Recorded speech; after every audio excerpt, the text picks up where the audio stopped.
Hello students, welcome to Utkarsh classes. मेरा नाम है doctor Raunak Barmera, your biology mentor. आज के संजीवनी सीरीज के अंदर हम लोग बात करने वाले हैं एक बहुत ही बड़ी बीमारी की, यानी कि मलेरिया की। जैसा कि आपको थंबनेल के अंदर भी दिख रहा है।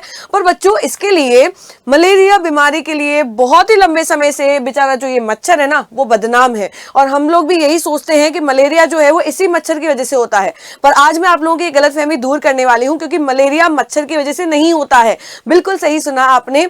मलेरिया कॉज करने वाला एक बहुत ही छोटा सा नन्हा सा जंतु होता है, यानी कि प्रोटोजोअन होता है, जिसे हम लोग प्लाज्मोडियम कहते हैं। प्लाज्मोडियम के बच्चों 3 स्पीशीज जो होती हैं वो मलेरिया कॉज करती हैं। और कौन कौन सी स्पीशीज होती हैं, तो ध्यान देना बच्चों। यहां पर अगर हम लोग बात करें मलेरिया कॉज करने वाली स्पीशीज की, तो यहां पर मलेरिया को याद रखना बच्चों, बहुत ही इंपॉर्टेंट है। डायरेक्ट क्वेश्चन यहां से बनता है कि मलेरिया कॉज करने वाला प्रोटोजोअन होता है। सबसे पहली बात तो ये, कौन होता है? प्रोटोजोअन होता है, ना कि मच्छर होता है। मच्छर तो बच्चों वाहक होता है, वेक्टर होता है, ये भी अभी हम लोग लिख लेंगे। और प्रोटोजोअन की कौन कौन सी स्पीशीज है जो इसे कॉज करती है, तो ध्यान रखना। एक होती है बच्चों प्लाज्मोडियम वाइवेक्स, पहली स्पीशीज होती है प्लाज्मोडियम वाइवेक्स। दूसरी होती है बच्चों प्लाज्मोडियम मलेरिया। और तीसरी जो होती है बच्चों सबसे खतरनाक होती है, जिसे हम लोग कहते हैं फैलसीपेरम। तो ये तीनों ही स्पीशीज जो होती हैं बच्चों वो मलेरिया कॉज करती हैं। और इसमें से सबसे ज्यादा जो डेंजरस स्पीशीज होती है, जिसकी वजह से डेथ हो जाती है पेशेंट की, तो वो हो जाता है बच्चों प्लाज्मोडियम फैलसीपेरम। तो स्पीशीज के बारे में थोड़ा सा ध्यान रखना, क्योंकि सबसे ज्यादा मैलिग्नेंट मलेरिया कॉज करती है, यानी कि घातक मलेरिया कॉज करने वाली स्पीशीज फैलसीपेरम होती है। दूसरी बात आप लोगों को ये याद रखनी है बच्चों कि इसका जो वेक्टर होता है, मलेरिया का जो वेक्टर होता है, यानी कि वाहक होता है, वाहक जो होता है बच्चों वो होता है फीमेल एनोफिलीज मॉस्किटो।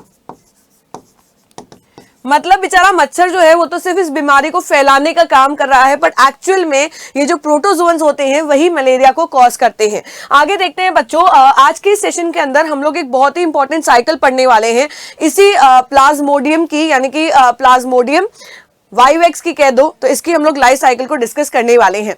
तो बच्चों हेडिंग लगा लेना, लाइफ साइकिल ऑफ प्लाज्मोडियम,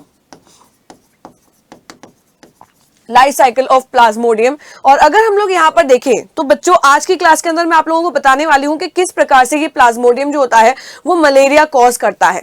यहाँ पर ध्यान देना बच्चों, स्टेप नंबर 1 पर आते हैं। सबसे पहले हम लोग बात करेंगे कि ह्यूमंस के अंदर क्या क्या होता है, मतलब ये पूरा चक्र है, इसका जीवन चक्र है। सबसे पहले हम लोग बात करेंगे कि मनुष्य के अंदर क्या क्या घटनाएं घटित हो रही हैं। सबसे पहला स्टेप आ जाता है बच्चों यहाँ पर, जो ये फीमेल एनोफिलीज मॉस्किटो है। ध्यान रखना बच्चों, फीमेल होती है। फीमेल एनोफिलीज जो होती है वो कैसी है बच्चों? इन्फेक्टेड है ये। दूसरी बात आपको ये याद रखना है कि ये कैसी होती है? इन्फेक्टेड होती है। और अगर फीमेल एनोफिलीज इन्फेक्टेड की बात कर रहे हैं, इसका मतलब ये हुआ कि उसकी लार ग्रंथि के अंदर स्पोरोजाइट पाए जा रहे हैं। मतलब प्लाज्मोडियम की इन्फेक्ट करने वाली अवस्था, जिसे हम लोग स्पोरोजाइट कहते हैं, वो फीमेल एनोफिलीज के सलाइवरी ग्लैंड के अंदर प्रेजेंट होते हैं। वही मच्छर आकर के सीधा ही हमारी स्किन के अंदर डंक मारता है, हमारी त्वचा में डंक मारता है, और बच्चों उन स्पोरोजाइट्स को, यानी कि प्लाज्मोडियम के इन्फेक्टेड फॉर्म को हमारे ब्लड के अंदर डाल देता है। वहां से होते हुए, यानी कि हमारे ब्लड के अंदर डालने के बाद में ये जो स्पोरोजाइट्स होते हैं वो कहां पर पहुंच जाते हैं? वो पहुंच जाते हैं बच्चों लिवर तक, यकृत तक पहुंच जाते हैं, क्योंकि वहां पर उन्हें खाने पीने की बहुत सारी अच्छी चीजें मिल जाती हैं। तो वो स्पोरोजाइट्स कहां पर पहुंच गए? ये स्पोरोजाइट्स बच्चों पहुंच जाते हैं लिवर तक। वहां पर जाकर के क्या करते हैं भैया? खाते पीते हैं आराम से और अपनी संख्या को बढ़ाते हैं। मतलब यहां पर लिवर के अंदर इन्हीं स्पोरोजाइट्स के अंदर क्या देखने को मिलता है? एसेक्सुअल रिप्रोडक्शन देखने को मिलता है, अलैंगिक जनन, रिप्रोडक्शन देखने को मिलेगा, यानी कि अलैंगिक जनन जो है वो देखने को मिलता है। फिर क्या बच्चों? लिवर से बस भाग गए, अब और कहीं ब्रह्मांड के लिए निकलते हैं। तो लिवर के अंदर डिवाइड होने के बाद में, एसेक्सुअल रिप्रोडक्शन के बाद में, वो लिवर से निकल करके ब्लड में आ जाते हैं। और ब्लड में बच्चों वो घुस जाते हैं आरबीसी के अंदर, रेड ब्लड सेल के अंदर वो घुस जाते हैं। तो यहाँ पर लिवर से निकलने के बाद में कहां पर आ गए बच्चों? तो ध्यान रखना, लिवर से निकलने के बाद में ये एंटर हो जाते हैं आरबीसी के अंदर, यानी कि रेड ब्लड सेल के अंदर। रेड ब्लड सेल का एनवायरनमेंट इन्हें बहुत ज्यादा पसंद आता है। वापस से आरबीसी के अंदर ही बच्चों ये क्या करते हैं, ये एसेक्सुअल रिप्रोडक्शन करते हैं। आरबीसी के अंदर ये एसेक्सुअल रिप्रोडक्शन करते हैं और एसेक्सुअल रिप्रोडक्शन करके वो अपनी संख्या को बढ़ाते हैं। अब मानो बच्चों यहां पर देखो कि ये एक आरबीसी है, ठीक है, ये एक आरबीसी है। पहले तो 2 या 3 प्रवेश किए होंगे, बट लगातार एसेक्सुअल रिप्रोडक्शन करने की वजह से ये आरबीसी जो है वो भर जाता है और बढ़ने के बाद में ये फट जाता है, जैसा कि यहाँ पर डायग्राम में बताया गया है। तो ये आरबीसी जो है बच्चों फट जाता है और इसके अंदर मौजूद जितने भी प्लाज्मोडियम होते हैं वो बाहर की तरफ निकल जाते हैं। मतलब आरबीसी में से फूट गए, बाहर की तरफ निकल गए, यानी कि अब आ गए वहां पर ब्लड के अंदर। पहले तो सेल में थे, पर सेल से निकल करके अब वो बाहर की तरफ आ जाते हैं। दूसरा इंपॉर्टेंट पॉइंट बच्चों, इंपॉर्टेंट यहां पर नोट कर लेना, जब यहां पर यह आरबीसी फटता है उस समय पर प्लाज्मोडियम के साथ में एक और पदार्थ निकलता है जिसे हम लोग कहते हैं हीमोजोएन। हीमोजोएन जिसे हम लोग कहते हैं, ये जो हीमोजोएन जो होता है ना बच्चों, यही मुख्य कारण होता है ठंड लगने का और बुखार आने का। आपने देखा होगा कि जब कभी भी मलेरिया होती है तो सर्दी लग करके बुखार आता है, तो सर्दी लग करके बुखार आने का कारण यही टॉक्सिक सब्सटेंस होता है जिसे हम लोग हीमोजोएन के नाम से जानते हैं। और हीमोजोएन कब निकलता है बच्चों, जब आरबीसी फट जाता है। दूसरी इंपॉर्टेंट बात यहां पर ध्यान देना कि इन्फेक्शन से लेकर के यहां पर आरबीसी तक के स्टेज को कितना टाइम लगता है, तो बच्चों 2 से 4 दिन लग जाते हैं। मतलब जब मच्छर काटता है तब से लेकर के बुखार आने तक 4 दिन लग जाते हैं। मतलब इन्फेक्शन के 4 दिन बाद में आपको पता चलता है कि मलेरिया हो गया है। जब मच्छर काटेगा उस समय नहीं पता चलता है, ठीक है। आरबीसी से निकलने के बाद में जो ये प्लाज्मोडियम होते हैं बच्चों, वो और डिवाइड करते हैं और ये डिफरेंशिएट हो जाते हैं किसके अंदर, मेल गैमेटोसाइट के अंदर और फीमेल गैमेटोसाइट के अंदर। तो यहां पर देखना बच्चों, यहां से निकलने वाला जो ये प्लाज्मोडियम है ये किसके अंदर विभेदित हो जाता है, ये फीमेल और मेल गैमेटोसाइट बना लेता है, गैमेटोसाइट बना लेता है। और ये गैमेटोसाइट जो होते हैं वो ब्लड के अंदर उपस्थित होते हैं।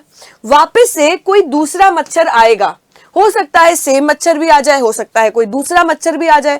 तो ध्यान देना बच्चों, इस लाइफ साइकिल के अंदर 2 मच्छर हैं, ठीक है। दूसरा मच्छर आया, उसने क्या किया बच्चों, डंक मारा और वापस वो ब्लड को सक कर लिया। अरे भैया, जो ब्लड उसने चूसा है, जो ब्लड उसने सक किया है, उसके अंदर क्या थे, यही मेल और फीमेल गैमेटोफाइट थे। तो ये मेल और फीमेल गैमेटोफाइट अब कहां चले गए, उस मच्छर के मुंह में चले गए, उस मच्छर के गट के अंदर चले जाते हैं। वहां पर जाकर के बच्चों ये मेल और फीमेल गैमेटोसाइट के बीच में निषेचन की प्रक्रिया होती है, फर्टिलाइजेशन होती है। क्योंकि फर्टिलाइजेशन के लिए जो एनवायरनमेंट चाहिए, जो वातावरण चाहिए, वो उसे मॉस्किटो के गट के अंदर मिलता है। तो मॉस्किटो के गट के अंदर जाकर के ये जो फीमेल गैमेटोसाइट है वो मेल गैमेटोसाइट के थ्रू फर्टिलाइज होती है और बच्चों यहां पर क्या बन जाते हैं, क्या बन जाते हैं बच्चों, यहां पर बन जाते हैं स्पोरोजोइट। स्पोरोजोइड बन जाते हैं। कहां पर बने हैं स्पोरोजोइड, तो गट के अंदर बन जाते हैं। ये स्पोरोजोइड जो होते हैं वो डेवलप होते हैं और मैच्योर यानी कि परिपक्व स्पोरोजोइड के अंदर बदल जाते हैं।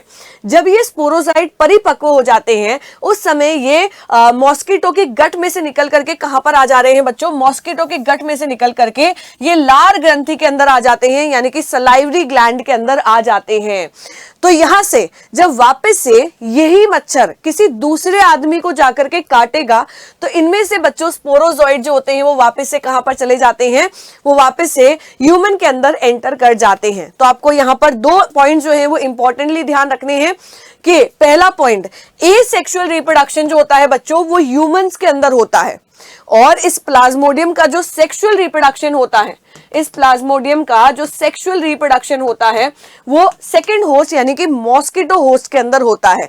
तो ये बहुत ही ज्यादा इंपॉर्टेंट पॉइंट है। और दूसरा पॉइंट आपको ध्यान रखना है कि यहां पर जो हीमोजोइन टॉक्सिक सब्सटेंस रिलीज होता है आरबीसी के फटने की वजह से, आरबीसी के बर्स्ट होने की वजह से, उसी वजह से सर्दी लग करके बुखार आता है जो मलेरिया का सबसे इंपॉर्टेंट सिम्टम होता है। तो आई होप सो कि अब आप लोगों की जो ये गलतफहमी थी कि मच्छर की वजह से मलेरिया होता है वो दूर हो गई होगी। तो मलेरिया जो होता है बच्चों वो प्लाज्मोडियम के द्वारा होता है जो कि एक प्रोटोजोअन होता है।